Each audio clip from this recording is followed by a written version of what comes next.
अखिल भूमंडलीय सर्व शिरोमणि मुनि समाज के संस्थापक आदि मुनीश्वर योगेश्वर सदगुरुदेव शिव मुनि महाराज की जय। उपस्थित मुनि वृंद, साधु सज्जन वृंद, संत वृंद, साधक वृंद, आध्यात्म ज्ञान के जिज्ञासुओं और प्रेमियों, सभी श्रोता वृंद, आप सभी को मेरा कोटिशः नमन, सप्रेम जय जीव।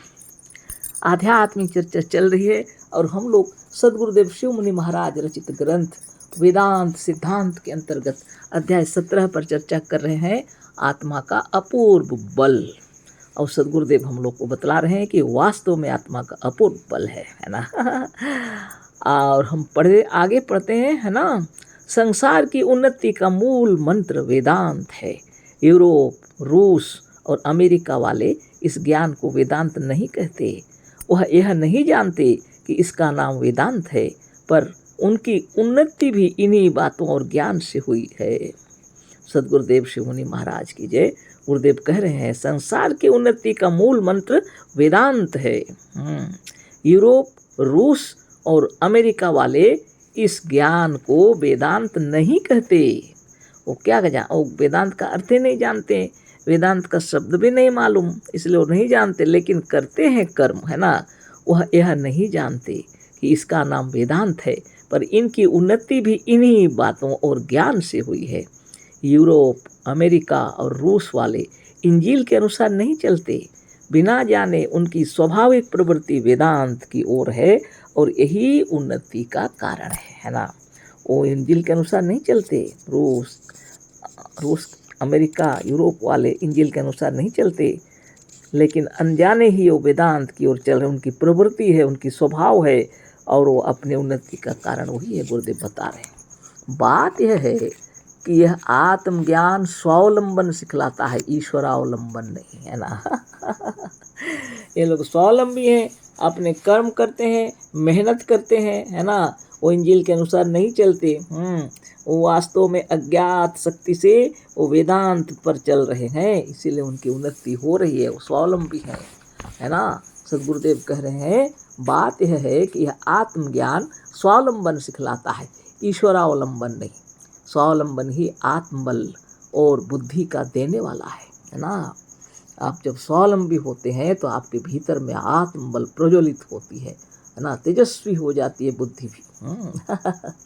सदगुरुदेव शिव मुनि महाराज की जय। स्वावलंबन छोड़कर ईश्वर या किसी दूसरे के भरोसे रहते रहते आत्मबल अत्यंत क्षीण हो जाता है। प्रार्थना करने से मनुष्य की आत्मा दुर्बल हो जाती है। खूब विचार कर लीजिए गुरुदेव क्या कह रहे हैं। स्वावलंबन छोड़कर ईश्वर या किसी दूसरे के भरोसे रहते रहते आत्मबल क्षीण हो जाता है। थोड़ा नहीं, अत्यंत क्षीण हो जाता है। प्रार्थना करने से मनुष्य की आत्मा दुर्बल हो जाती है। प्रार्थना करने से मनुष्य की आत्मा दुर्बल हो जाती है। दूसरे से कुछ मांगने से मनुष्य नीच हो जाता है, यह तो सबको मालूम है। दूसरे से कुछ मांगने से मनुष्य नीच हो जाता है। अपने को ब्रह्म से, ईश्वर से व किसी से जो छोटा मानता है, उसका आत्माभिमान और आत्मगौरव नष्ट हो जाता है। अपनी आत्मा को ब्रह्म से, ईश्वर से व किसी से भी छोटा मानता है जो, उसका आत्माभिमान, आत्मगौरव नष्ट हो जाता है, और इसके नष्ट होने से मनुष्य का हृदय अत्यंत दुर्बल हो जाता है। आत्माभिमान, आत्मगौरव के नष्ट होने से मनुष्य का हृदय अत्यंत दुर्बल हो जाता है। गुरुदेव कह रहे हैं, देखिए खूब विचार कर लीजिए। अतः वेदांत का यह सत्य ज्ञान मनुष्य को बल, आनंद और मुक्ति का देने वाला है। सदगुरुदेव शिव मुनि महाराज की जय। वेदांत का यह सत्य ज्ञान मनुष्य को बल, आनंद और मुक्ति का देने वाला है। इस सत्य ज्ञान से मनुष्य सब कुछ पा सकता है। यह सत्य ज्ञान काम धेनु और कल्प वृक्ष है ना। सच्चा ज्ञान होना ही चाहिए। इस सत्य ज्ञान से मनुष्य सब कुछ पा सकता है। यह सत्य ज्ञान काम धेनु और कल्प वृक्ष है। लोग क्या कहते हैं, स्वर्गलोक में काम धेनु है और कल्प वृक्ष, लेकिन किसी को यह पता नहीं है कि यह स्वर्गलोक रहता है कहाँ। आपके भीतर है यह स्वर्ग, आपके भीतर है कामधेनु आपके भीतर है, आप स्वयं कल्प वृक्ष हैं, है ना। गुरुदेव की महिमा से हम लोग को यह ज्ञान हुआ, नहीं तो कौन बतलाता। सच्चा ज्ञान हो गया आपको। कामधेनु ऐसी गाय, ऐसा कामनी, ऐसी कामना जो इच्छा करे पूर्ण हो जाए। ऐसा वृक्ष है, कल्प वृक्ष, जो भी आप विचार करेंगे वो पूर्ण हो जाए। बताइए। सदगुरुदेव कह रहे हैं इच्छा आपके अंदर उत्पन्न होती है, आत्मा के अंदर, किसी जड़ पदार्थ में नहीं होती, है ना। आत्मा के अंदर इच्छा उत्पन्न होती है। एक ऐसी गाय है, कहते हैं कामधेनु, जब मन चाहे दूध निकाल लो। जब मन चाहे दूध निकाल लो। हाँ, ऐसा कौन है। दूध को अमृत कहा जाता है। आपकी आत्मा अमर आत्मा, है ना। यही कामधेनु है। जब मन चाहे अमृत निकाल लो, है ना। हृदय के अंदर में आनंद बिखर जाएगा। जब आप ध्यान करने लगते हैं अपनी आत्मा का, तो हृदय में आनंद बिखर जाता है। जैसी भावना करेंगे वैसा बन जाएगा। यह शरीर ही कल्प वृक्ष है, इसी में कल्पना करने वाली आत्मशक्ति जब तक है, यह वृक्ष ही कल्प वृक्ष है। आप यहीं पर बैठकर जब प्रणव करते हैं, ध्यान करते हैं, मगन हो जाते हैं अपने में, और जो इच्छा करते हैं पूर्ण हो जाती है, क्योंकि कल्प वृक्ष आप ही हैं, कोई दूसरा नहीं, है ना। जो कल्पना करते हैं सारी इच्छाएं पूर्ण हो जाती है। यही आपका शरीर के अंदर में विराजमान जो कुछ है वह आत्मदेव है, और ये शरीर के भीतर में स्वर्ग में, मतलब ऊपर में मस्तक कोश में आपका विशेष स्थान है ना। ध्यान मगन होकर के जो आप सोचते हैं सारी इच्छाएं पूरी हो जाती हैं।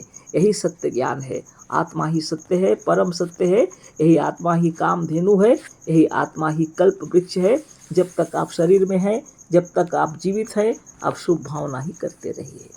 पर ब्रह्म परमात्मा है आप।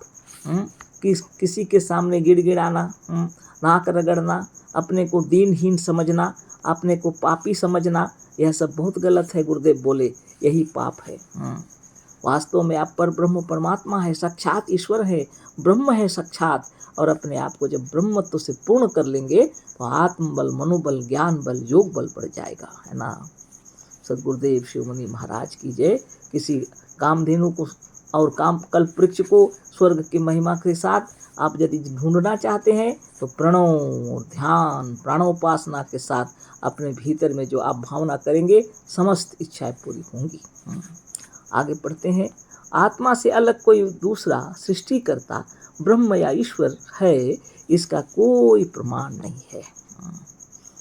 कोई भी प्रमाण नहीं है कि आत्मा से अलग कोई दूसरा सृष्टिकर्ता है, कि ब्रह्म है, कि ईश्वर है।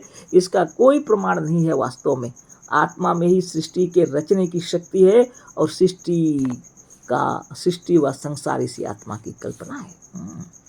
आत्मा में ही सृष्टि के रचने की शक्ति है, और सृष्टि व संसार इसी आत्मा की कल्पना है। वह तो नित्य दिन लोग देख रहे हैं। एक बीज के अंदर में इतनी शक्ति है कि उसका ही रूप स्वरूप खड़ा हो जाता है। आम का बीज है तो आम का वृक्ष खड़ा हो जाएगा, जामुन का बीज है तो जामुन का वृक्ष खड़ा हो जाएगा। उसी तरह मनुष्य आत्मा या प्राण जो है, वह प्राण से वह शरीर निर्मित हो जाता है। वह उसी जगह जाता है जहाँ उसका अपना है ना। आत्मा में सृष्टि करने की, रचना करने की शक्ति है। इसलिए मनुष्य, कितने मनुष्य तैयार हो जाते हैं। गुरुदेव कहते हैं आत्मा से जैसे सूर्य से जैसे किरणें बिखरती रहती हैं, प्रकाश की किरणें, वैसी आत्मा से आत्मशक्ति बिखरते रहती है। और आत्मशक्ति प्राण शक्ति को उत्पन्न करने की शक्ति है ना। प्राण को उत्पन्न करने की शक्ति है। आत्मा में सृष्टि की रचना करने की शक्ति है। सृष्टि व संसार इसी आत्मा की कल्पना है।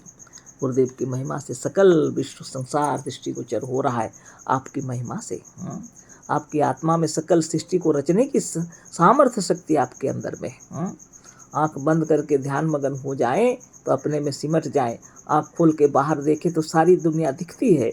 अगर आपको उसको विचार के साथ कहें तो नींद में आप रहते हैं, जब संसार से हट जाते हैं, जब जागृत स्थान प्रथम पाद, मान लीजिए प्रथम पैर जागृत में है, द्वितीय पैर कब जाएगा, जब आप बाहर से थक गए और भीतर की ओर चले, दूसरा पांव रखें, है ना।